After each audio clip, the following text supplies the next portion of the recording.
कल क्या हुआ था, कल मतलब पिछले वाला कल। कल क्या हुआ था, जो आपने रेडियो सुना था, टेलीविज़न देखा था, न्यूज़पेपर देखा, तो उसमें कल क्या हुआ था, इस चीज़ों को एक बार आप एनालाइज कीजिए। फिर होता है लास्ट ईयर में क्या हुआ था, आस्क समबडी हु रिमेंबर्स, किस उस व्यक्ति से पूछिए जो जिसे याद हो। But what about long long ago, लेकिन जो बहुत पहले घटना घट चुकी है उसके बारे में क्या, उसको हम कैसे समझेंगे। सोचिए आप एक बार, आप अपने दोस्तों से पूछा, कल पूछा, आपको वो चीज़ें याद है, लेकिन वो अगर 5 साल बीत बीत जाए तो फिर आपको वो याद रहेगी क्या कि वो क्या हुआ था क्या नहीं हुआ था, याद नहीं रहता ऐसे, है ना। तो वही उसके दिमाग में आता है कि हमें 5 दिन की चीज़ें याद नहीं रहती, लेकिन यहाँ पे 100 साल पहले की चीज़ें कैसे याद हो उसको, है कि नहीं, इमेजिन। तो सोचिए वो थोड़ा सा, तो वो सब चीज़ें हैं। देखिए, तो हिस्ट्री को याद रखने के लिए ना हमने क्या किया, अलग अलग सोर्सेस डेवलप किए, उस सब चीज़ को हम आगे पढ़ने वाले हैं। तो मैं कोशिश क्या करूँगा ना कि आपको अंदर क्यूरियोसिटी डेवलप करूँगा, ताकि आप चीज़ों को आसानी से सोच समझ के समझ पाएँ। तो चलिए शुरू करते हैं। What can we know about the past, हम अपने अतीत के बारे में क्या जानते हैं। What can we know about our past, हम अपने अतीत के बारे में क्या जानते हैं। There are several things we can find out, बहुत सी चीज़ें हैं जो हम पता करेंगे, जैसे कि उस टाइम लोग क्या खाते थे, वाट पीपल ईट। देखिए छोटा बच्चा है ना, इस टाइम क्या, ये कुछ सलाद टाइप का कुछ खा रहा है, लेकिन उस टाइम कुछ अलग होगा। हाँ, तो क्या उस टाइम लोग खाते थे, वो किस तरह के कपड़े पहनते थे, what kind of cloth they wear. देखिए, अगर इस तरह का कपड़ा आज आपको पहना दिया जाए तो क्या आपको पसंद आएगा, नहीं आएगा, लेकिन उस टाइप में लोग ऐसा पहनते थे। वो which type of the house in which they live, वो किस तरह के घरों में रहा करते थे, उनका घर कैसा था, उनकी समाज कैसी थी, उनका सोच कैसा था, इस सब चीज़ों को हम देखने वाले हैं। तो इसमें चलिए, तो हम पढ़ते रहे हैं, लेकिन इसमें मैं आपको एक एक वर्ड का मीनिंग भी आपको मैं बताते हुए चलने की कोशिश करूँगा। जैसे हंटर होता है, हंटर का मतलब क्या होता है बाबू, हंटर, हंटर मतलब बताओ, शिकारी। हंटर मतलब क्या होता है, शिकारी। जैसे आप यहाँ पे देख पा रहे हो, उस टाइम लोग शिकार करते थे, उनकी ज़िंदगी कैसी हुआ करती थी। Find out about the lives of, उनकी ज़िंदगी कैसा हुआ करती थी। जो शिकार करते होंगे क्या करते होंगे, सुबह उठ के उनको पहला कहाँ पे जानवर है, कहाँ पे क्या, किसको कैसे मारना है, वो सब एक अपनी स्ट्रेटजी बना रहे होंगे, है ना। तो उनकी ज़िंदगी तो कुछ अलग होगी। हर्डर मतलब जो चरवाहे हुआ करते थे, जो गाय भैंस चराते थे, जो भेड़ चरवाते थे, उनकी ज़िंदगी अलग होगी। वो घास ढूंढेंगे, कहाँ पे घास है, कहाँ पे मवेशियों को चराने के लिए अच्छी जगह है, कहाँ पे पानी पीने के लिए उनके लिए अच्छा जगह है। तो इनकी ज़िंदगी कुछ अलग होगी। फार्मर मतलब क्या होता है, किसान होता है। रूलर मतलब जो शासन करता था, जो लोगों की खिदमत, उनकी शासन करता था। मर्चेंट मतलब व्यापारी, जो सामान एक जगह से दूसरी जगह बेचते थे, है ना। चीज़ों को आप समझ पा रहे हैं। हम यहाँ पे उनकी ज़िंदगी के बारे में पढ़ रहे हैं कि उनकी ज़िंदगी कैसी होगी उस समय में, है ना। व्यापारियों की ज़िंदगी कैसी होगी। प्रीस्ट मतलब जो पूजा पाठ करते हैं ना, उनको हम प्रीस्ट कहते हैं, पुजारी। मंदिरों में पुजारी की ज़िंदगी कैसी होगी। क्राफ्ट पर्सन मतलब जो शिल्पकार होते हैं, शिल्पकार जो मूर्ति वगैरह बनाते थे, जो भवन निर्माण करते थे, घर वगैरह बनाते थे, उनको हम क्राफ्ट पर्सन कहते थे। आर्टिस्ट मतलब कलाकार, जो संगीत, जैसे एक्टर वगैरह कोई देखते हैं, वो कलाकार हैं। जैसे आप कभी कोई नाटक करते होंगे, कोई ये करते होंगे, तो आप एक तरह उस समय में आप कलाकार हैं। चीज़ों को, कला को आप प्रदर्शित करते हैं, आप आर्टिस्ट के रूप में, तो उसे आर्टिस्ट कहते हैं। उनकी ज़िंदगी तो अलग, कुछ अलग होगी। म्यूजिशियन, संगीतकार, और साइंटिस्ट, वैज्ञानिक की ज़िंदगी अलग अलग होगी। देखिए, जो सबकी जो ज़िंदगी है, वो कौन सा काम करता है अपने जीवन में, उसके आधार पर उसकी ज़िंदगी निर्धारित होती है। समझ पा रहे होंगे ना। अच्छा चलिए, okay. We can also find out about the games children play. उस समय बच्चे कौन से खेल खेलते थे, वो कौन सी कहानियाँ सुनते थे, कौन सी कहानियाँ सुना करते थे, वो कौन सा खेल देखते थे, और कौन सा गाना गाते थे। ये सब चीज़ उस समय में लोग कैसे करते थे, क्या करते थे, ये सब चीज़ों के बारे में पैराग्राफ है। देखिए, उस टाइम में ऐसे लोग गेम खेला करते थे, वो तो गेम अब है भी नहीं, सब ख़त्म हो चुका है। लोग ऐसे कपड़ा पहनते थे, देख पा रहे हैं। लोग ऐसे संगीत गाया करते थे भवन में बैठ कर के, अपने घरों में बैठ कर के। देखिए ये हंटर हैं, है ना, ये लोग शिकार करने के लिए सुबह सुबह निकलते हैं, नदी के पास मछली मिलती है तो उसको मार लेते हैं। कहने का मतलब कि जीवों की हत्या करते थे उस टाइम में अपने खाने के लिए। देखिए कैसे एक स्ट्रेटजी बना करके, एक प्लान बना करके जानवरों को कैसे हंट करते थे, कि उनकी ज़िंदगी कैसे हुआ करती थी, है कि नहीं, समझ रहे ना। हाँ, चलिए अब नेक्स्ट टॉपिक क्या है, वेयर डिड पीपल लीव, लोग रहते कहाँ थे भाई उस समय में। देखिए रहने के लिए इंसान के लिए तीन चीज़ों की मोस्ट कंपलसरी है, उनको खाना मिल जाए, पानी मिल जाए और रहने की जगह मिल जाए, है ना। तो शुरुआती दौर में लोग नदी के पास रहते थे। Find the river Narmada on map 1। चलिए तो यहाँ पे जो नर्मदा नदी है उसको ढूंढने के लिए बोला गया है। देखिए नर्मदा नदी यहाँ पे जबलपुर से ओरिजिनेट होती है, मध्य प्रदेश में से, और आकर के गुजरात में आकर के टर्मिनेट हो जाती है। टर्मिनेट मतलब ख़त्म हो जाती है।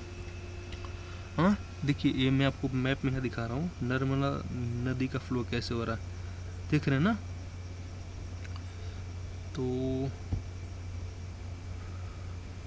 देखिए नर्मदा नदी दिखाई दी, हाँ यहाँ पे उसका फ्लो इस तरह से होता था। ओके, और चलिए, the people have lived along the banks of river for several 100,000 of year. देखिए लोग हज़ारों सालों तक नदियों के किनारे रहते थे, क्योंकि उस समय पानी का हमारे पास स्रोत नहीं था, हमारे पास ऐसा टेक्नोलॉजी डेवलप नहीं थी कि हम ज़मीन में कहीं से भी डिग करके गड्ढा खोद के पानी निकाल सके। बाद में जैसे जैसे हमारी सोच बढ़ी, हमने कुआं खोदा कि कहीं भी पानी निकाल सके, तो देखेंगे कि धीरे धीरे जो हमारा जो सिविलाइजेशन था वो नदी से दूर जाता गया। लेकिन जब हमारे पास पहले टेक्नोलॉजी नहीं थी तो हमें पानी की आवश्यकता, पानी की फुलफिलमेंट नदी के पास ही हो सकती थी, तो हम नदी के पास रहते थे। कहाँ रहते थे? नदी के पास। Up to thousands of year, जब तक हमारे पास ये टेक्नोलॉजी डेवलप नहीं हो पाई कि हम ज़मीन से पानी निकाल सकें। ठीक है, okay. Some of the earliest people who lived here are skill gatherers। जो पुराने जो लोग थे जो नदी के आसपास रहते थे वो स्किल गैदरर्स थे। गैदरर मतलब क्या होता है बाबू? चीज़ों को इकट्ठा संग्रहित करने वाला। उनके पास ये समझ थी कि क्या चीज़ खाएंगे तो हमें वो बेनिफिशियल होगा, तो उस चीज़ को वो गैदर करते थे, उस चीज़ को संग्रहित करते थे। That is people who gather their food. Okay, they knee about the vast wealth. वो जो विशाल धन है प्लांट का, कि क्या किस प्लांट से, किस प्लांट के पार्ट से हमें बेनिफिट मिलने वाला है, उस चीज़ को वो समझते थे और उसको वो गैदर करते थे, वो उसको इकट्ठा करके रखते थे और वो अपने बेनिफिट में उसका इस्तेमाल करते थे। जैसे मेडिसिन में इस्तेमाल करते थे, खाने में इस्तेमाल करते थे, अलग अलग चीज़ों में उसका इस्तेमाल करते थे। They also hunted animals. वो जानवरों को भी शिकार करते थे अपने खाने के लिए। चीज़ें यहाँ तक आपको समझ में आई ना? मैं आपको लाइन बाय लाइन पढ़ा करके समझा रहा हूँ, चीज़ें आपको बहुत आसानी से समझ में आ जाएंगी और पिक्चर है तो समझने में और आसानी होगा। चलिए तो नेक्स्ट पेज देखते हैं। Okay, find the Sulaiman and Kirthar hills to the north west. देखिए मैप में क्या क्या बोला है, ये मैप है आपका जो NCERT बुक का जो ओरिजिनल मैप है। यहाँ पे देखिए नॉर्थ वेस्ट में, ये नॉर्थ है, ये वेस्ट है, ये नॉर्थ, ये वेस्ट। तो नॉर्थ वेस्ट में देखिए सुलेमान हिल है और किरथार हिल है। ये देखिए पाकिस्तान अफगानिस्तान के पास है। ये देखिए ये आपको सुलेमान हिल दिखाई दे रहा है पाकिस्तान में, ये किरथार हिल दिखाई दे रहा है पाकिस्तान में है, दोनों नॉर्थ वेस्ट में। इंडिया है, ये इंडिया दिखाई दे रहा है, इंडिया का ये है नॉर्थ पोर्शन और ये है वेस्ट पोर्शन। तो ये नॉर्थ वेस्ट में है ये mountain range. Okay, some of the area where women and men first began to grow crops such as wheat and barley about 8,000 years ago are located here. देखिए 8,000 साल पहले, कितना साल पहले? 8,000 साल पहले लोग यहाँ खेती करना शुरू किए। इन जगहों पे जो पहले जो क्रॉप हमने उगाए, कल्टीवेट किए, उसमें से वीट था और बार्ली था। वीट मतलब होता है गेहूँ, वीट मतलब क्या होता है बाबू? गेहूँ, और बार्ली मतलब जौ। ये हमने कब कल्टीवेट करना शुरू किया? Approximately 8,000 years ago। आज 2023 चल रहा, आज से 8,000 साल पहले हमने यहाँ पे क्रॉप कल्टीवेट करना शुरू किया।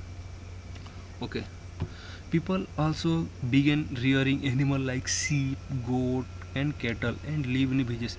लोग यहाँ पे अब पशुपालन करना शुरू कर दिए। पशुपालन मतलब जानवरों को अपने बेनिफिट के लिए उनको रियरिंग मतलब उनको पालना शुरू कर दिए। बेनिफिट जैसे आप यहाँ पे देख पा रहे होंगे, किस किस बेनिफिट के लिए, कल्टीवेशन के लिए। आखिर गेहूँ उगा रहे हैं तो गेहूँ को जो ज़मीन होगी उसको प्लाऊ करना पड़ेगा, उसको जोतना पड़ेगा। उसके लिए अकेले अगर करेंगे तो बहुत ज़्यादा एनर्जी की आवश्यकता पड़ती है। तो उन्होंने दिमाग लगाया कि हम पशुओं की मदद लें, तो उन्होंने अलग अलग जानवरों का मदद लेना शुरू किया। ठंडा लगता था तो सीप का उन्होंने रियरिंग करना शुरू किया कि उनके ऊल से उन्होंने अपना क्लॉथ बनाया जो कि उन्हें गर्म रखने में मदद करता था।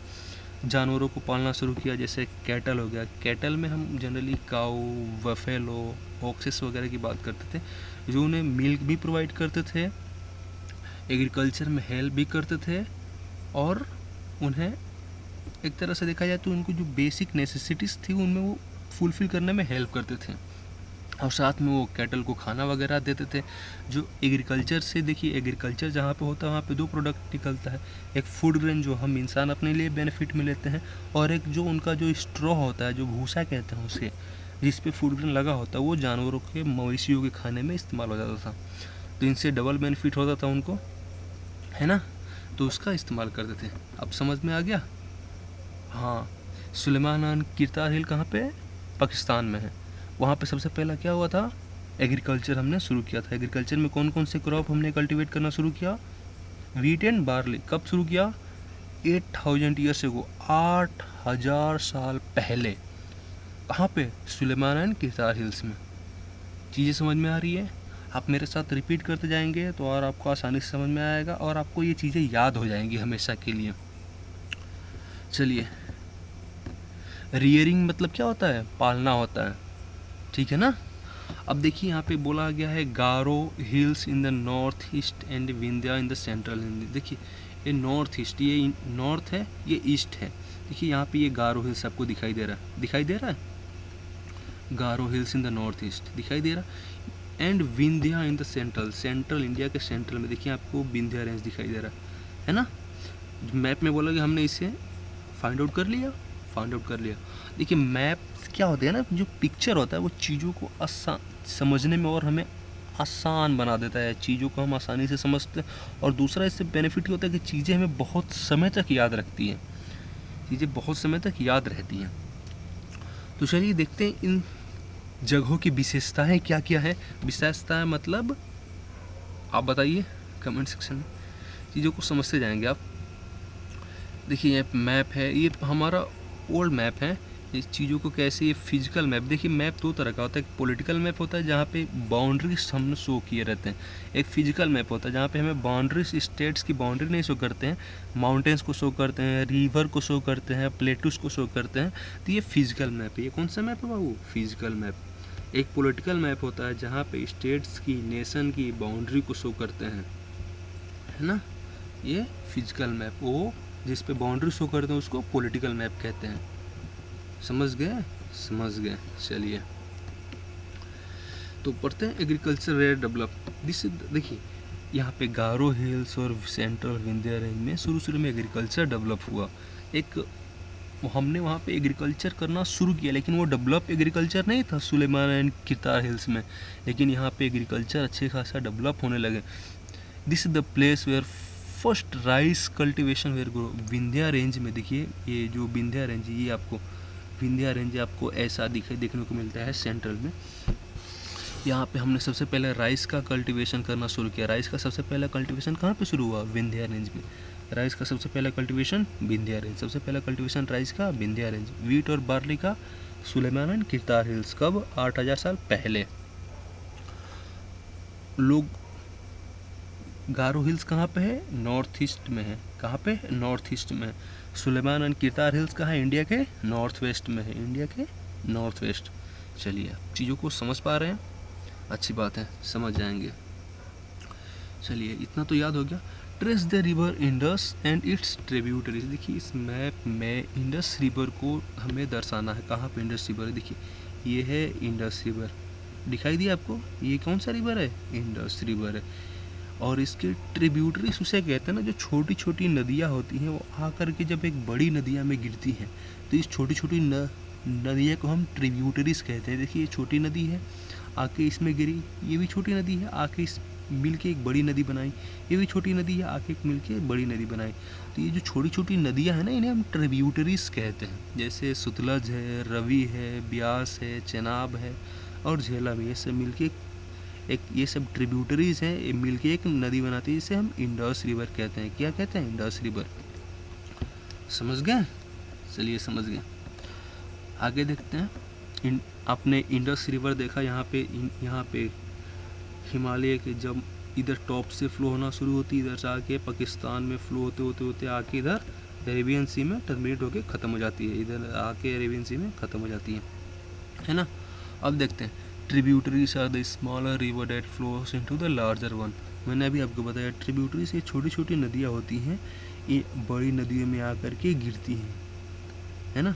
नदी है तो कहीं से उसमें पानी आना शुरू होता होगा और कहीं पानी जाके ख़त्म होता होगा, ऐसा तो है ना। ऐसा तो है नहीं कि पानी से यहीं शुरू हुआ यहीं ख़त्म हो गया, तो उसे हम नदी नहीं तालाब कहते हैं। नदी उसे कहते हैं जहाँ से एक जगह से पानी आया और बहुत दूर जा कर के वो कहीं पे टर्मिनेट हो गया, ख़त्म हो गया।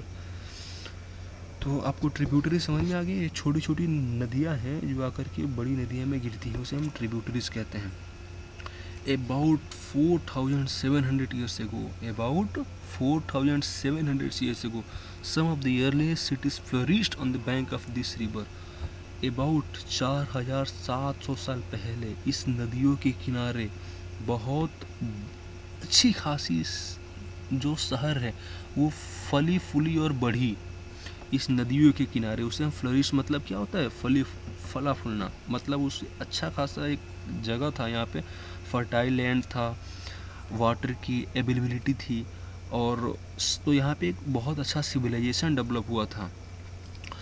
आप बाद में पढ़ेंगे हड़प्पा, मोहनजोदारो और सब चीज़ें, तो इंडस वैली सिविलाइजेशन के बारे में आप पढ़ेंगे।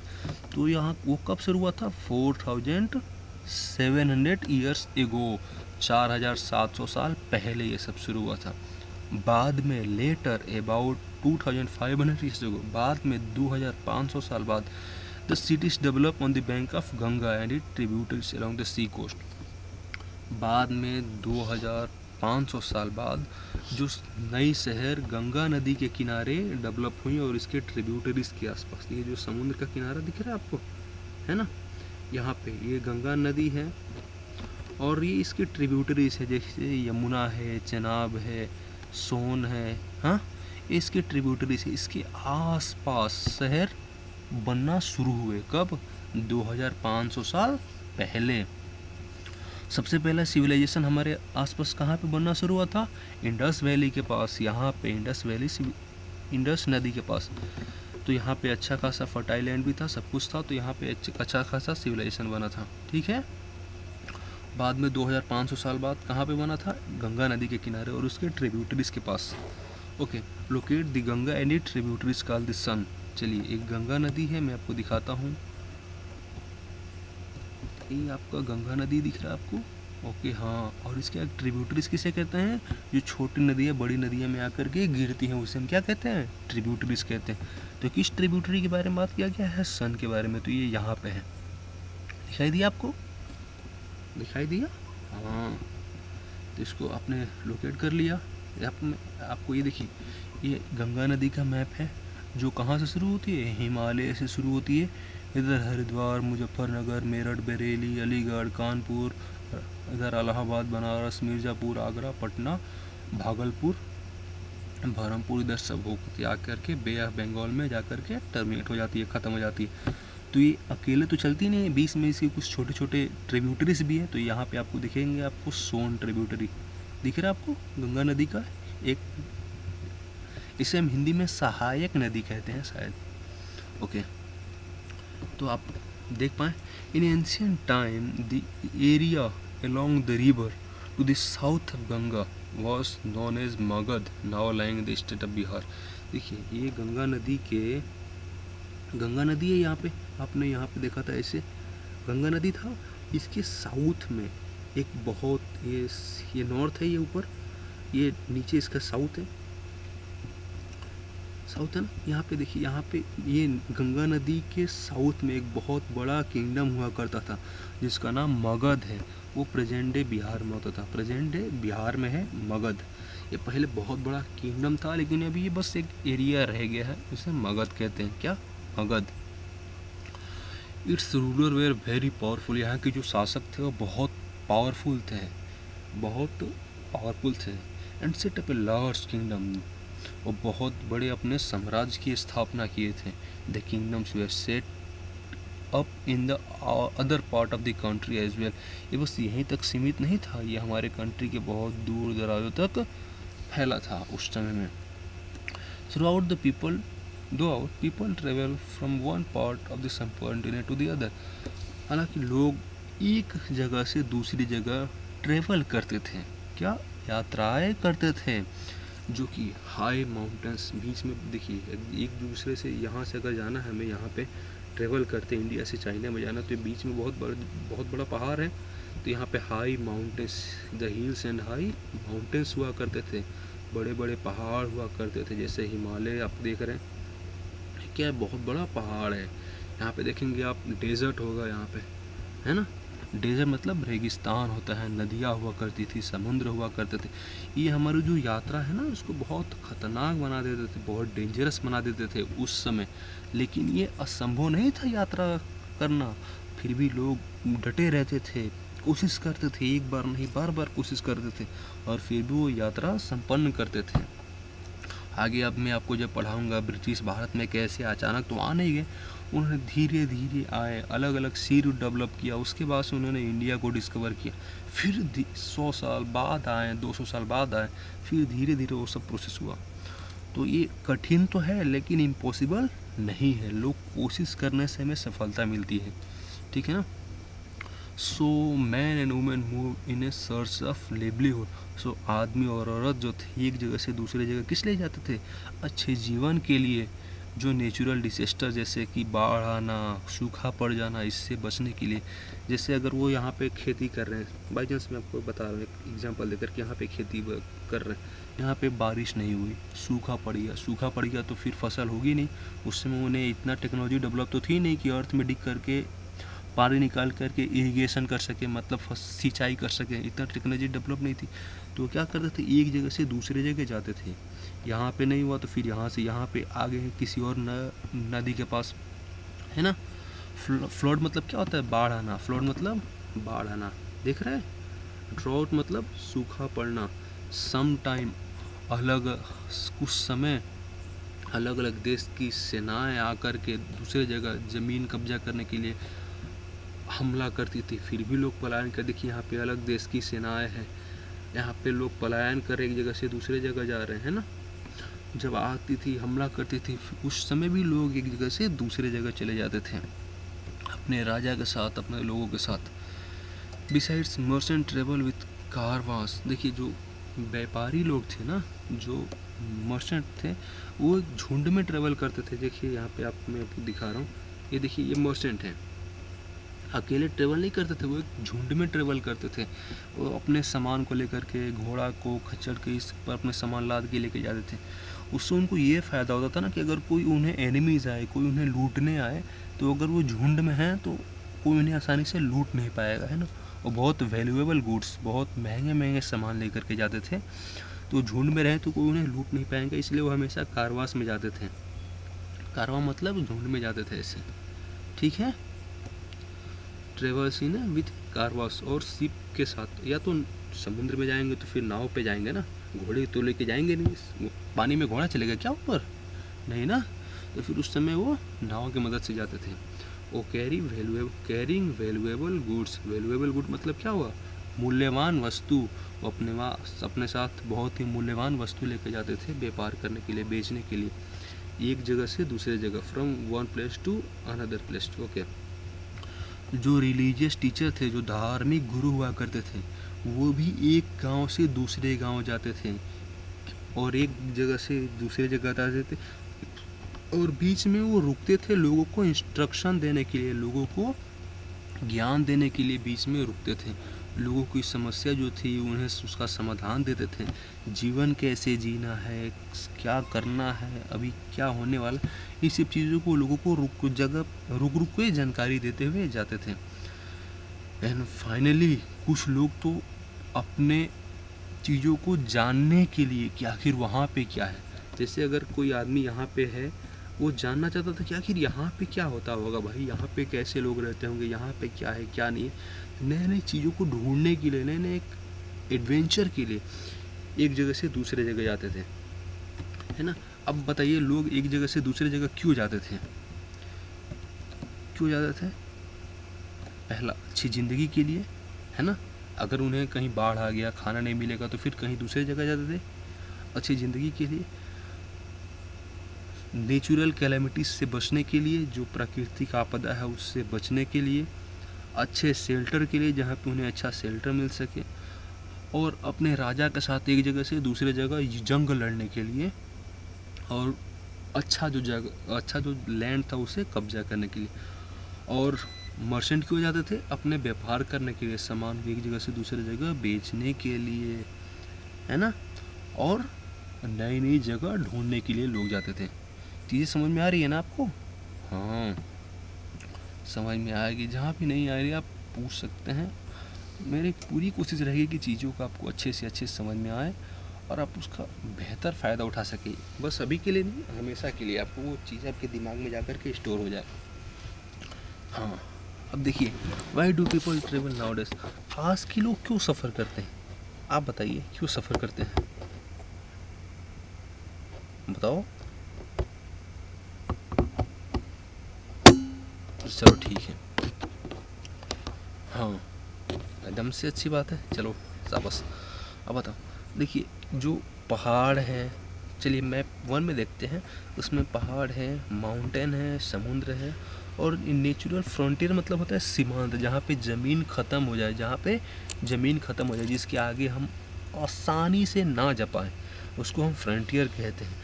आसानी से ना जा पाए कहने का मतलब कि अगर पहाड़ आ जाए तो क्या उसको हम आसानी से पार कर सकते हैं? क्या नहीं। अगर समुद्र आ जाए तो क्या हम उसको आसानी से पार कर सकते हैं? नहीं पार कर सकते हैं। पार कर सकते हैं? नहीं पार कर सकते हैं। क्या बीच में रेगिस्तान आ जाए हम उसको आसानी से पार कर सकते हैं? नहीं कर सकते। तो ये जो जहाँ पे हमें उसके आगे जाने में दिक्कत होती है ना, उसे हम फ्रंटियर कहते हैं, सीमांत कहते हैं। 1 मिनट रुकिए, मैं बस अभी आ रहा हूँ, तब तक आप चीज़ों को समझिए।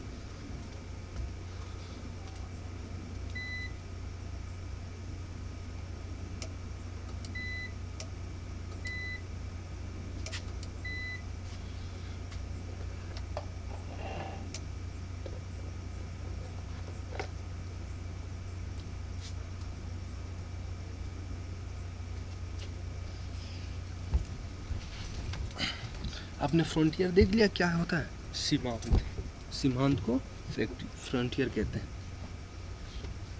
ओके, अब दिस सब कॉन्टिनेंट उप महाद्वीप कहते हैं। उप महाद्वीप आगे हम पढ़ेंगे। उप महाद्वीप किसे कहते हैं, सब कॉन्टिनेंट किसे कहते हैं। Okay, while it was difficult to cross this frontier, हालांकि ये जो सीमांत थे इनको पार करना बहुत ही मुश्किल था, बहुत ही कठिन था। Those who wanted could indeed scale the mountain and cross the sea, जो ये चाहते थे, जिनके अंदर हिम्मत थी, वो इसे पार करते थे अलग अलग तकनीक से, अलग अलग टेक्नोलॉजी से। जैसे अगर किसी को समुद्र पार करना था तो वो कैसे पार करेगा भाई? नाव की मदद से। अब घोड़ों की मदद से तो समुद्र पार करेगा नहीं ना, ऊँट की मदद से, है ना। ऊँट की मदद से क्या पार करेगा? रेगिस्तान पार करेगा। घोड़ों की मदद से पहाड़े पार करेगा, है ना। तो अलग अलग टेक्नोलॉजी से, अलग अलग चीज़ों से हम अलग अलग फ्रंटियर को पार करते थे। People from across the frontier also came into the sub continent and settled here, अलग अलग जगह से लोग आए। यहाँ पे फर्टाइल ज़मीन थी, अच्छे पानी का स्रोत था, बढ़िया पानी था, लोग आके यहाँ पे रह गए, अलग अलग जगह से आकर के रह गए। जैसे जब हम पढ़ेंगे कि आर्यंस कहाँ से आए, कैसे आए, तो वो चीज़ें और आपको समझ में क्लियर होगी। तो आप समझ रहे हैं ना, आप कहीं जा कर के क्यों रहते हैं, ताकि यहाँ पे आपका जीवन आसान हो सके। जैसे कि आप यहाँ हैं दिल्ली में हैं। अब दिल्ली में क्यों आए? क्योंकि आपके पेरेंट्स को यहाँ पे एम्प्लॉयमेंट मिल सके। एम्प्लॉयमेंट मिलेगा तो उस समय पे खाना मिलेगा, अच्छा शेल्टर मिलेगा, तो यहाँ पे आकर के वो सेटल हो गए, है ना। इसी तरह से उस समय में जहाँ पे फर्टाइल ज़मीन थी, वाटर का सोर्स अच्छा था, नेचुरल कैलेमिटीज़ कम आते थे, तो लोग वहाँ पे जाकर के सेटल हो जाते थे। सेटल मतलब वहाँ पे जाकर के बस जाते थे। सेटल मतलब बस जाना वहाँ पे। तो this movement of people enriched our culture, जो बहुत अलग अलग समाज से लोग आते हैं, जब एक जगह आकर के मिलते हैं तो वहाँ पे एक नया कल्चर का निर्माण होता है। और है ना, this movement of people enriched our cultural tradition, हमारा जो कल्चरल ट्रेडिशन था इन्हें और उन्होंने इनरिच बनाया और उसे घनिष्ठ बनाया। जैसे कि अगर हमारे देश में अलग अलग जगह से लोग नहीं आ पाते तो हमारे यहाँ इतना ज़्यादा ट्रेडिशन नहीं होता, इतना ज़्यादा रिलीजन नहीं होता, इतना ज़्यादा लोगों के अंदर विचार नहीं होता, है ना। तो अलग अलग जगह से लोग आते हैं तो अलग अलग विचार लेकर के आते हैं अपने साथ, और वो जो विचार होता है ना, जो सोच होता है, तो एक नया और जो एक प्री एग्जिस्टिंग जो कल्चर है वो उसे इनरीच करता है और नया कल्चर डेवलप करने में हेल्प करता है ना। तो मूवमेंट ऑफ पीपल भी इम्पोर्टेंट है अपने प्रोस्पेक्टिव से। The people have shared new way of carving stone. देखिए स्टोन कार्विंग, स्टोन मतलब क्या होता है? ये जो पत्थर है इस पे जो ये डिजाइन बनी हुई है ना, इसको हम कार्विंग स्टोन कहते हैं। पत्थर पे जो डिजाइन बनाना को हम नक्काशी, ये जो नक्काशी बना है पत्थर पे, देखिए इजिप्ट है, इजिप्ट में इस तरह की पत्थरों पे नक्काशी बनी हुई थी, हमारे इंडिया में इस तरह की नक्काशी बनी हुई थी। तो देखिए जब इजिप्ट से लोग यहाँ पे आए होंगे देखेंगे कि अरे यार यहाँ पे तो ऐसे भी हो सकता है, तो फिर वो अपने जगह जाएंगे तो वहाँ भी ऐसा चीज़ों को विस्तार होगा, उनके ट्रेडिशन में, एक कल्चरल ट्रेडिशन में उसके इनरिचमेंट आएगा। चीज़ों को समझ पा रहे हैं ना। हाँ, अलग अलग तरह की म्यूज़िक डेवलप होगी, अलग अलग तरह का खाना खाएंगे। जैसे कि आप बचपन में आपके दादा दादी चाइनीज़ नहीं खाए होंगे, लेकिन जब हमारे साथ चाइनीज़ लोग आए, ये लोग आए, तो उनका जो फूड हमारे पास आया, तो अब देख रहे होंगे कि अलग अलग तरह के खाना हम खा रहे हैं, अलग अलग चीज़ों को हमारे कल्चर में एक तरह से बूस्ट कर रहा है, कुछ एड ऑन कर रहा है ना। तो मूवमेंट ऑफ पीपल भी इम्पोर्टेंट है। अब देखिए नेम ऑफ लैंड, जगह का नाम कैसे पड़ता है ना। आपका भी कुछ नाम होगा, वो नाम कैसे पड़ा होगा उसके पीछे भी एक कहानी होगी। आपके माता पिता वो नाम क्यों रखे होंगे, कैसे रखे होंगे, क्या सोच के रखे होंगे, है ना। तो ठीक वैसे ही नेम ऑफ लैंड के बारे में पढ़ते हैं। The two words we often use for our country are India and Bharat. दो वर्ड है, एक इंडिया और भारत है, जो हम अपने देश के लिए इस्तेमाल करते हैं। कौन कौन से वर्ड को इस्तेमाल करते हैं बाबू, बताओ? इंडिया और Bharat. The word India come from Indus called Sindhu in Sanskrit. जो वर्ड इंडिया है वो इंडस नदी पे आया है, इंडस नदी के ओरिजिन से आया। हम अभी देखेंगे कैसे आया, उसे हम सिंधु कहते हैं। किसमें? संस्कृत भाषा में क्या कहते हैं? सिंधु कहते हैं। Okay, find Iran and Greek in your Atlas. हमारे जो एटलस किसे कहते हैं बाबू? वो बुक जिसमें मैप दिया गया होता है। मैप मतलब मानचित्र कहते हैं हिंदी में, मैप दिया गया होता है तो उसको एटलस कहते हैं। चलिए एटलस है हमारे पास, इसमें हम ईरान और ग्रीक, देखिए ये ईरान है और ग्रीक कहाँ है? यूरोप में छोटा सा देश होगा, यहाँ पे ग्रीक दिखाई दिया। तो दोनों, ये इंडिया है, इंडिया से कहाँ पे है? ये नॉर्थ है, ये ईस्ट है, तो ये दोनों इंडिया के वेस्ट में है, इंडिया के वेस्ट में। The Iranian and Greek come through the north waste. ये नॉर्थ वेस्ट से हमारे देश में आए थे कब? अबाउट 2500 ईयर्स एगो, 2500 साल पहले। Were familiar with the Indus. वो इंडस नदी, ये जो इंडस रिवर था इसके साथ वो फैमिलियर थे। फैमिलियर मतलब परिचित थे। एंड कॉल इट, वो इस नदी को इंडस कहते थे या हिंदोस कहते थे, और इंडोस। And the land east to the river was called India. ये जो ये नॉर्थ है, देखिए ये नॉर्थ है, ये इंडस रिवर है, इसके ईस्ट में जो ज़मीन था ना उसे इंडिया कहते थे, वो इसे इंडिया कहते थे। तो इस तरह से हमारा नाम पड़ गया इंडिया, हमारा देश का नाम पड़ गया इंडिया। इंडिया की कहानी कैसी है, जो ग्रीक और ईरानियन जो लोग थे, जो करीब हमारे यहाँ 2500 साल पहले आए थे, वो इंडस नदी से तो परिचित थे, जिसे हम वो इंडस कहते थे या इंडस कहते थे। और जो इंडस नदी के ईस्ट में जो ज़मीन थी ना, जो लैंड था, ईस्ट मतलब इंडस नदी है, इसकी जो ईस्ट में जो ज़मीन था वो उसे इंडिया नाम दिए गए। क्या नाम दिए गए? इंडिया। और देखिए अब भारत नाम कैसे पड़ा। The name Bharat was used by a group of people who were live in the north west।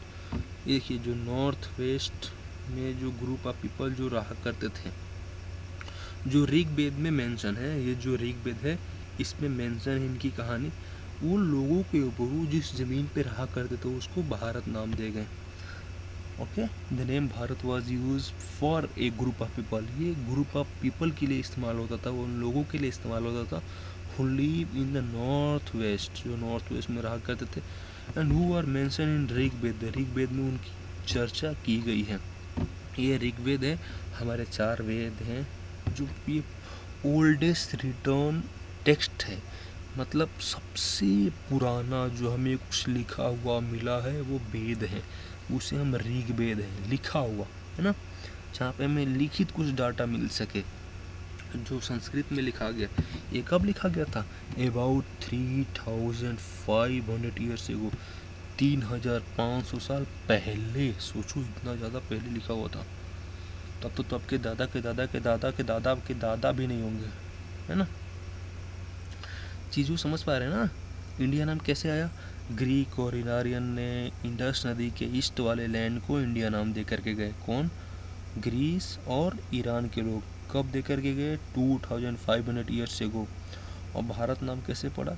वो उन लोगों के लिए इस्तेमाल किया, वो ग्रुप ऑफ पीपल्स के लिए इस्तेमाल किया जाता था जो नॉर्थ वेस्ट में रहते थे, ऋग्वेद के अनुसार। ऋग्वेद कब लिखा गया था? 3500 years ago. Okay, finding about the past. अपने अतीत के बारे में कुछ पता करें क्या? Okay, there are several way of finding out about the past. अपने अतीत के बारे में पता करने के लिए बहुत सारे तरीके हैं, बहुत सारे तरीके हैं। उनमें से कुछ है, one is to search for and read book that were written a long ago. उसमें से एक है, उन पुस्तकों के ढूंढिए और उसे पढ़िए जो उस समय लिखे गए थे, बहुत सालों पहले लिखे गए थे। जैसे कि आज अगर कोई बुक लिखेगा तो आज के बारे में लिखेगा ना कुछ उसमें, लेकिन आज जो बुक लिखी है उसे कोई 100 साल बाद पढ़े तो वो 100 साल बाद पढ़ के आज के बारे में जानकारी ले सकता है।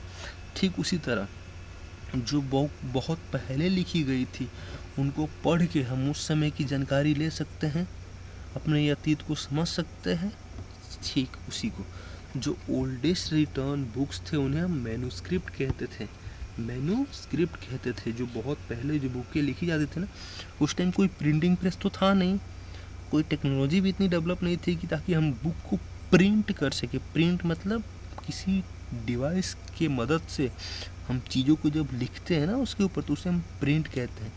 तो कुछ तो ऐसा था नहीं, तो हमें बुक तो हाथ से लिखनी थी, हाथ से ही लिखनी थी ना। Okay, the manuscript because they are written by the hand and this come from the Latin word manu which means hand.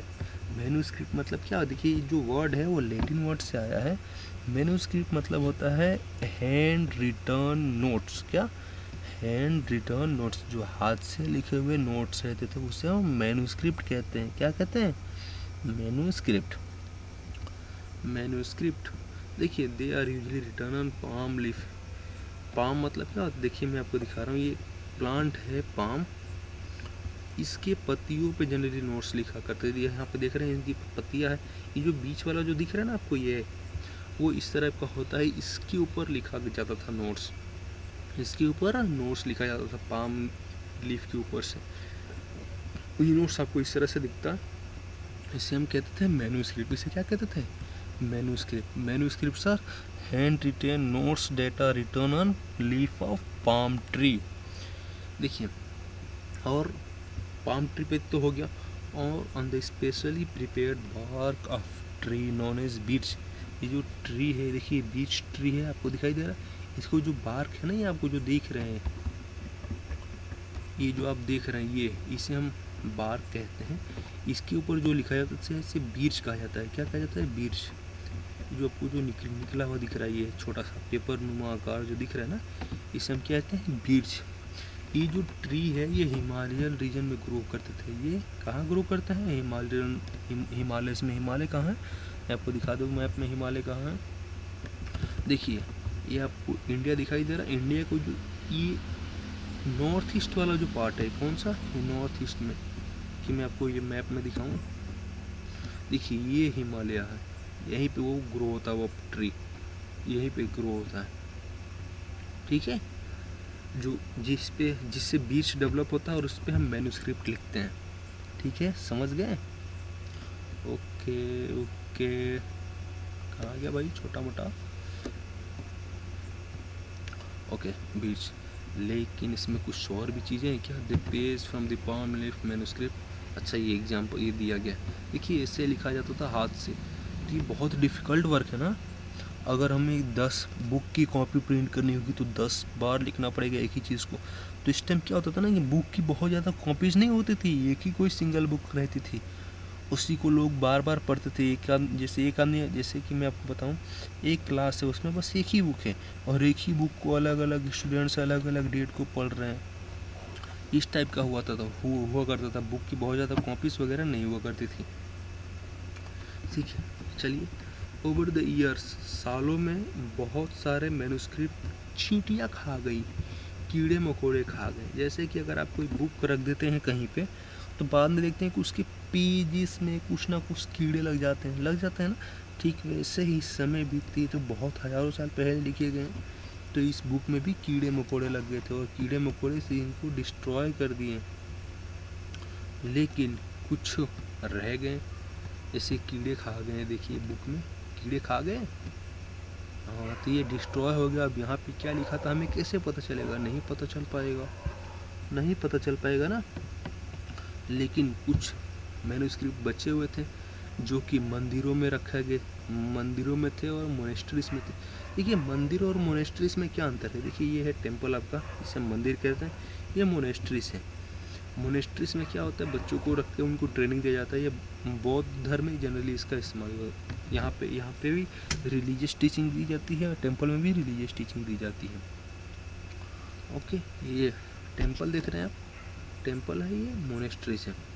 अब देखते हैं ये बुक में लिखा क्या क्या जाता था। This book deals with all kind of subject. ये बुक में सभी जो सब्जेक्ट थे, सभी विषय थे, उनके बारे में जानकारी हुआ करती थी।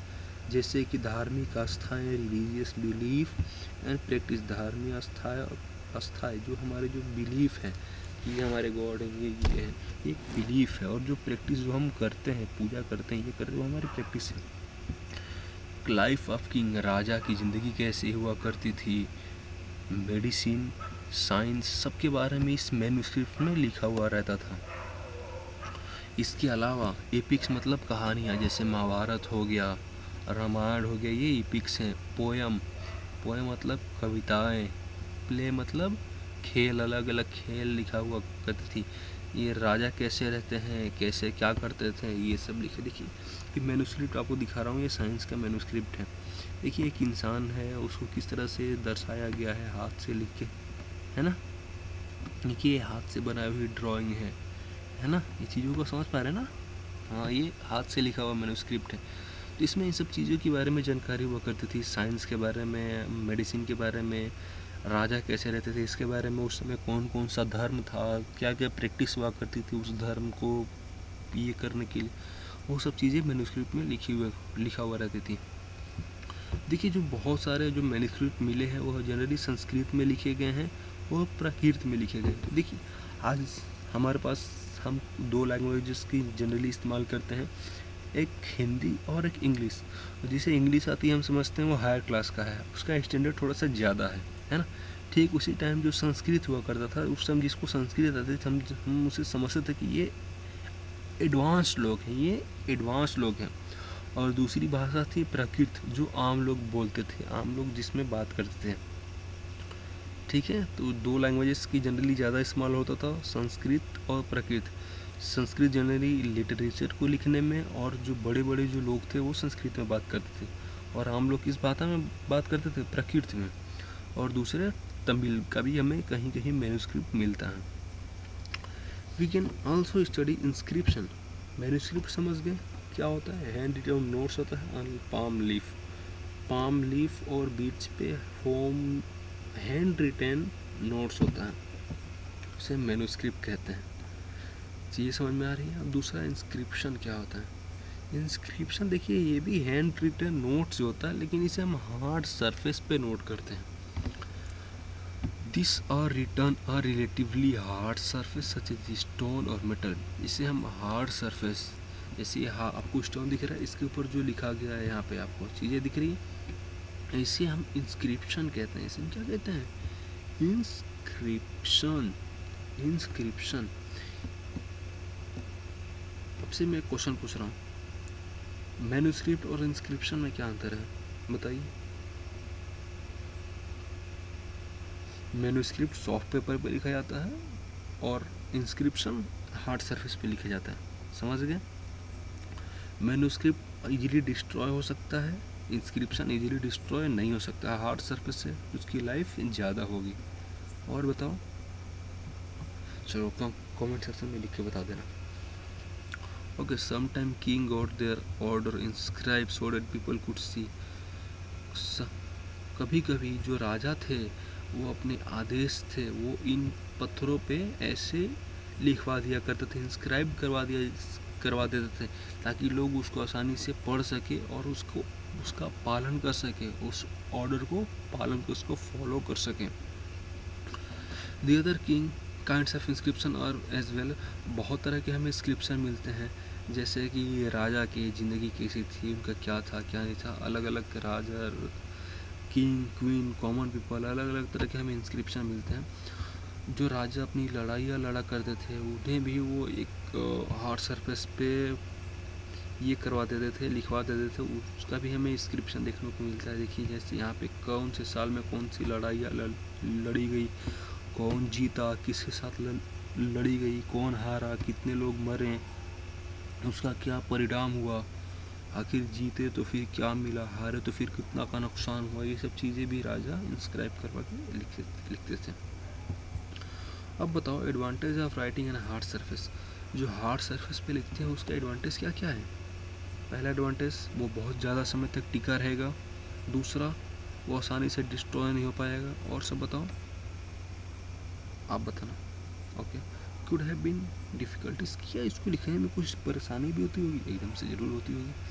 जैसे मैं आपको बोलूँ कि एक हार्ड सरफेस पे उसको ऐसा लिखो कि वो बहुत साल तक रहे, तो आप 1 घंटे में अगर 10 पेज लिखते हो तो आप वहाँ पे 1 घंटे में आप एक वर्ड लिख पाओगे, कुछ ना कुछ एक वर्ड लिख पाओगे, है ना? तो वो बहुत सारे कठिनाइयाँ होती थी उस समय लिखने के लिए। There were many other things that were made and use in the past. और भी बहुत सारी चीज़ें थी जो बनाई गई थी और उसका इस्तेमाल कर देते हैं हम अपने पास्ट में, है ना? तो उस चीज़ को हम समझते हैं। Those who study the object are called archaeologist. देखिए वो लोग जो पास्ट में बनाई हुई ऑब्जेक्ट का स्टडी करते हैं उन्हें हम आर्कियोलॉजिस्ट कहते हैं। आर्कियोलॉजिस्ट, जैसे कि पहले कौन सा बर्तन इस्तेमाल होता था, उन बर्तनों को जो ढूंढते हैं ना, कहाँ पे ये मिलेगा, कैसे इस्तेमाल होता था, वो जो लोग हैं उनको हम आर्कियोलॉजिस्ट कहते हैं। क्या? Archaeologist. This are the people who, ये वो लोग हैं जो हमें हिस्ट्री को समझने में और समझाने में हमारी मदद करते हैं। ये सोर्स ढूंढते हैं कि आखिर ये हिस्ट्री है तो इसका सोर्स क्या है। ओके, इसे आर्कियोलॉजिस्ट कहते हैं। They study the remain of building made of stones. जो पहाड़ से बना हुआ जो घर था, पत्थर से बना हुआ जो घर था, उसको स्टडी करते हैं। उसका जो खंडहर बचा हुआ है उसको स्टडी करते हैं। किस तरह का ब्रिक्स इस्तेमाल हुआ, किस तरह के ईंटें इस्तेमाल हुई, इसको स्टडी करते हैं। पेंटिंग्स को स्टडी करते हैं, जो उस समय जो पेंटिंग रहती है उसको स्टडी करते हैं, और स्कल्पचर को स्टडी करते हैं। अब मैं आपको बता रहा हूँ, देखिए पेंटिंग मतलब होता है एक सरफेस पे कुछ चीज़ को ड्रॉ कर देना, इसको हम पेंटिंग कहते हैं।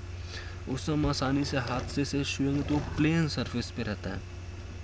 और जो स्कल्पचर होता है वो छोटी छोटी जो मूर्ति आप देखेंगे ना, देखिए ये छोटी सी मूर्ति है, ये पत्थर पे नक्काशी बनाई गई है, ये मूर्ति बनाई गई है, इसे हम स्कल्पचर कहते हैं।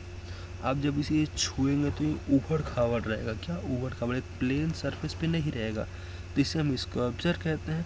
अगर वो चीज़ें एक प्लेन सरफेस पे है तो उसे हम पेंटिंग कहते हैं। जैसे ये देख रहे हैं प्लेन सरफेस पे ये पेंटिंग है। एक 3 डायमेंशनल स्ट्रक्चर पे अगर हमें कोई चीज़ें देखने को मिलती है तो इसे हम स्कल्पचर कहते हैं, मूर्तियाँ कहते हैं। अगर आप मंदिर में जाते हैं वहाँ पर देखेंगे जो दीवार है उस पर छोटी छोटी मूर्तियाँ बनी रहती हैं, वो सब क्या है? स्कल्पचर है, स्कल्पचर है। They also explore and excavate dig inside, वो चीज़ों को हमारे सामने एक्सप्लोर करते हैं, उसको दर्शाते हैं, दिखलाते हैं। और गड्ढा कर, देखिए जो गड्ढा किए हैं, एक्सकेवेट किए हैं, देखिए चीज़ें तो ज़मीन के अंदर धंस जाती है ना, समय के साथ। लेकिन जब तक हम ज़मीन को खोदेंगे तो पता कैसे चलेगा? जो ज़मीन को खोद करके चीज़ों को निकालना होता है उसको एक्सकेवेट कहते हैं। क्या कहते हैं? एक्सकेवेट। टू फाइंड टूल्स, वो टूल्स ढूंढने के लिए कि उस समय लोग कौन कौन से टूल्स का इस्तेमाल करते थे, कौन कौन सा हथियार का इस्तेमाल करते थे, जिसे हम वेपन्स कहते हैं। उनकी बर्तन किस तरह का इस्तेमाल करते थे, किस तरह का पेन से इस्तेमाल करते थे, किस तरह का ऑर्नामेंट्स मतलब किस तरह का बर्तन, ज्वेलरी वगैरह, सजावट का सामान किस तरह से क्या इस्तेमाल करते थे, उनका सिक्का कौन सा प्रचलित था, ये सब चीज़ हम चीज़ों को समझते हैं। किसकी मदद से? आर्कियोलॉजिस्ट की मदद से। वो सभी इस चीज़ को ढूंढते हैं ज़मीन को खोद करके। सम ऑफ दिस ऑब्जेक्ट्स में भी मेड ऑफ स्टोन, इसमें से कुछ ऑब्जेक्ट जो कि स्टोन से बने होंगे, पत्थर से बने होंगे, और कुछ हड्डियों से बने होंगे। अदर आर ऑफ बोन्स, कुछ बेक्ड क्ले, बेक मतलब पकी हुई मिट्टी, ये देखिए पकी हुई मिट्टी से बना है ना, उसे हम बेक्ड क्ले कहते हैं। बेक्ड क्ले, पकी हुई मिट्टी से, मिट्टी है इसे आग में जला दिए तो ये लाल हो गया, जल गया, तो इसे हम बेक्ड क्ले कहते हैं। कुछ मेटल से बने रहते हैं। Object that are made of hard imperishable substance usually survive for the long time, वो ऑब्जेक्ट जो हार्ड चीज़ों से बने होते हैं, जो कठिन चीज़ों से मतलब ताकतवर चीज़ों से बने रहते थे, वो ज़्यादा समय तक रहते थे। और जो नाजुक चीज़ों से बने रहते थे वो बहुत जल्दी सड़ गल के ख़त्म हो जाते थे। इसे ये देखा जाता है कि जो पहाड़ के स्टोन की मदद से जो भी चीज़ें बनाई गई रहती थी हार्ड मटेरियल के, वो इम्परेसिबल मतलब पानी से सड़े गले नहीं, वो ज़्यादा समय तक परसिस्ट करते थे, मतलब रहती थी। Usually survive for the long time, ज़्यादा समय तक हमें देखने को मिलती थी। अब यहाँ पे एक इंस्क्रिप्शन के बारे में है, देखिए। The old inscription that about 2250 years ago, जो पुराना हमें इंस्क्रिप्शन मिलता है वो 2250 साल पुराना मिलता है, जो कि खंडार प्रेजेंट डे अफगानिस्तान में देखने को मिलता है। ये देखिए प्रेजेंट डे अफगानिस्तान में आपको यहाँ पे देखिए, यहाँ पे है खंडार अफगानिस्तान में। देखिए ये मौर्यन अम्पायर, अशोक के टाइम में ये अम्पायर था। देखिए कहाँ से कहाँ तक फैला हुआ था, लेकर के यहाँ से लेकर के यहाँ तक। तो यहाँ पे हमें वो ओल्डेस्ट इंस्क्रिप्शन देखने को मिलता है, यहाँ पे है ना। तो ये पढ़ते एक बार क्या लिखा है। The old inscription is this inscribed date to about 2250 years ago and was found in Kandahar, present-day Afghanistan. It was inscribed on the order of the ruler named Ashoka. यह अशोका रूलर के कहने पे इंस्क्राइब करवाया गया था। You will read about in chapter 8 में आप इसके बारे में पढ़ेंगे। When we write anything we use script, हम कुछ भी चीज़ लिखते हैं ना तो स्क्रिप्ट का इस्तेमाल करते थे। जैसे आप हिंदी में लिखते हैं तो कौन सा स्क्रिप्ट का इस्तेमाल करते थे, कौन सा लिपि का इस्तेमाल करते हैं, देवनागरी लिपि का इस्तेमाल करते हैं। इंग्लिश में लिखते हैं तो रोमन स्क्रिप्ट का इस्तेमाल करते हैं। हाँ, तो उस टाइम भी लिखने के लिए अलग अलग स्क्रिप्ट की इस्तेमाल होती थी और लेटर की इस्तेमाल होती थी। When we read what is written or speak, we use language, हम किसी चीज़ को जब पढ़ते हैं चाहे बोलते हैं तो भाषा की इस्तेमाल करते हैं। क्या भाषा की इस्तेमाल करते हैं? This inscription has 2 different scripts and language. ये जो इंस्क्रिप्शन है ना, ये अशोका के टाइम वाला, यहाँ पे 2 अलग अलग भाषा की इस्तेमाल की गई थी। कितने भाषा की? 2 अलग अलग स्क्रिप्ट एंड लैंग्वेज की इस्तेमाल की गई थी। जो ऊपर देख रहे हैं ना, ये ऊपर यहाँ पे ग्रीक लैंग्वेज की इस्तेमाल की गई थी। Greek at the top and Aramaic at the below. यहाँ पे एरेमिक लैंग्वेज की और स्क्रिप्ट की इस्तेमाल की गई थी। समझ गए? Which was use in this area. इस एरिया में वो भाषा की इस्तेमाल उस टाइम चलती थी। अब ऐसा तो कि है नहीं कि मैं आपको एक एग्जांपल देकर के मैं बता रहा हूँ। मुझे कोई इन्फॉर्मेशन देनी है चाइना में, अब अगर मैं वहाँ पे हिंदी में लिख के दे दूँ तो क्या उनको समझ में आएगा? नहीं आएगा। जब समझ में ही नहीं आएगा तो उसका फॉलो कैसे करेंगे? अगर मुझे चाइना में इन्फॉर्मेशन देनी है, मैं चाइनीज़ में लिख के दूँ तो उसको समझ पाएंगे आसानी से फॉलो कर पाएंगे। ठीक उसी तरह जब अशोका यहाँ के रूलर थे तो यहाँ पे एरेमिक और ग्रीक लैंग्वेज का प्रचलन था, तो उन्होंने दोनों भाषा का इस्तेमाल करके अपने इंस्क्रिप्शन को बनवाया था, जो कि अफ़गानिस्तान के खंडार रीजन में मौजूद है। ये इंस्क्रिप्शन बना था 2250 ईयर्स एगो। उम्मीद है कि चीज़ें आप समझ पा रहे होंगे। समझाने के लिए ही तो हूँ, तो समझेंगे ही। लेफ्ट आज इतना ही रहने दे, पूरा चैप्टर ख़त्म कर दे। ख़त्म कर दूँ? चलिए ख़त्म कर देते हैं, ज़्यादा कुछ है नहीं। बोर तो नहीं हो रहा ना? बोर मत हो ना। चीज़ें उतनी कॉम्प्लिकेटेड है नहीं, बहुत ही आसान ही है, बस समझने की कोशिश करो। हाँ, लेफ्ट साइड में देखिए एक पोर्ट फ्रॉम ओल्ड सिटी। एक देखिए पोर्ट है, ये एक मटका है जो पुराने एक शहर से मिला हुआ है। This port is use about 4700 year. अनुमान के हिसाब से ये मटका 4700 साल पहले इस्तेमाल होता था। कब? 4700 साल पहले इस्तेमाल होता था। और राइट में देख रहे हैं, ये राइट में 2 सिल्वर कॉइन्स हैं। ये कौन सी है? सिल्वर की, चांदी का सिक्का का इस्तेमाल हुआ करता था। वे यूज अबाउट 2500 ईयर्स एगो।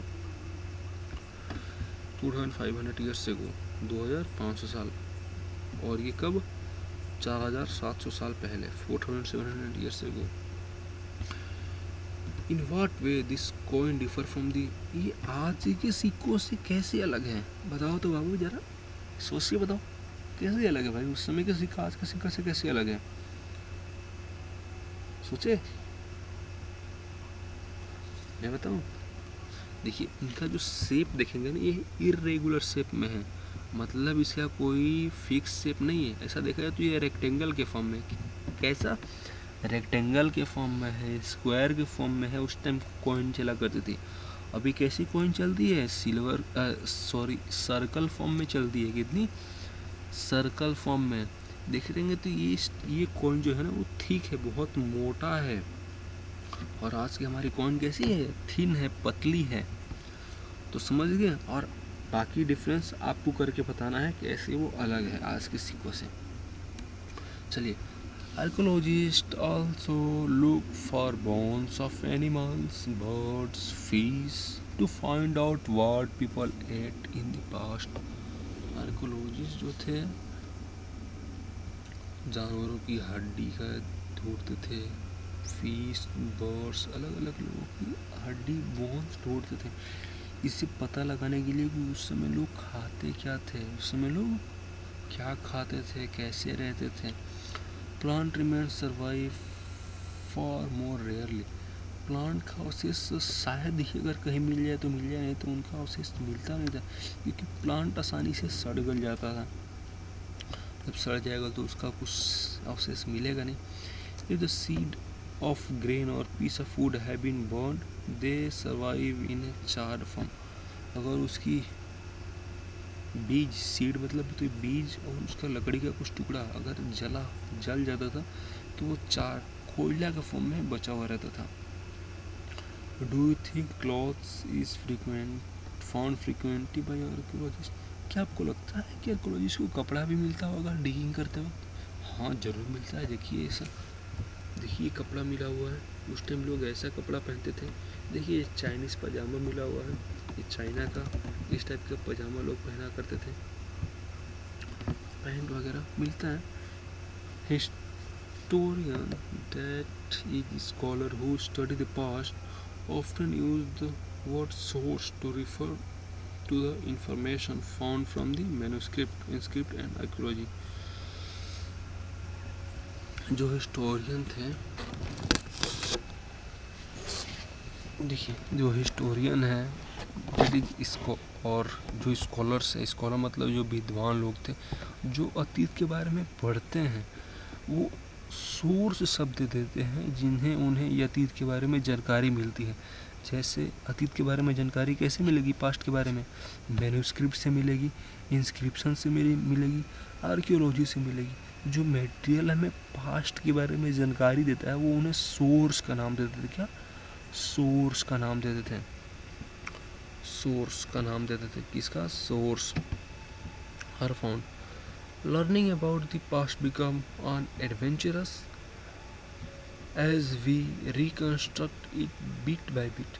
देखिए जब हमें सोर्स पता चल जाता है, चीज़ों का सोर्स की स्रोत पता चल जाता है, तो पास्ट के बारे में जो लर्निंग है, जो सीख है, वो और हमारे लिए बहुत आनंदमय हो जाती है। बहुत उत्सुक हो जाते हैं हम चीज़ों को जानने के लिए, क्या अरे ऐसा। तो हम क्या करते हैं, छोटी छोटी जानकारी को रिकन्स्ट्रक्ट, उसको जोड़ते जोड़ते जाते हैं। छोटी छोटी जानकारी को हम रिकन्स्ट्रक्ट करते जाते हैं बीट बाई बीट। बीट मतलब छोटा छोटा जानकारी को जोड़ जोड़ के एक बड़ी जानकारी बनाते हैं। So historian and archaeologist are like detective. इसलिए जो हिस्टोरियन है और जो आर्कियोलॉजिस्ट है वो डिटेक्टिव की तरह हैं।